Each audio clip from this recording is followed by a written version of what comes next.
За 5-4 гэсэн энэ тоог процентоор илэрхийлээрэй гэж. За процент гэдэг маань ер нь ялгаа зүйлсийн 100%-аас 1 хэсэг буюу 100-1 гэсэн энэ утгыг 1% буюу 1% гэж нэрлэдэг. Тэгэхээр бид энэ тоог процент руу шилжүүлнэ гэдэг бол энэ бутгаагаа 100%-тай бутгаа руу шилжүүлэх ёстой.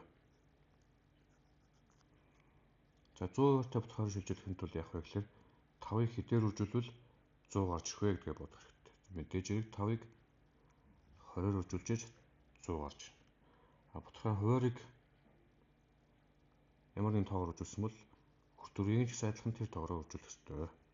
За ингээд бичих юм бол доороо 100 болно, харин дээрээ 80 болно. За энэ бол цаашлаад юу болох вэ гэхээр 100-ны 1 нь 1% юм бол 100-ны 80 нь мэдээж хэрэг 80% гэж гарч ирнэ. Тэгэхээр ямар нэгэн тоог процент руу шилжүүлэх гэж байгаа бол 100%-тай бутгаа руу шилжүүлнэ л гэсэн үг.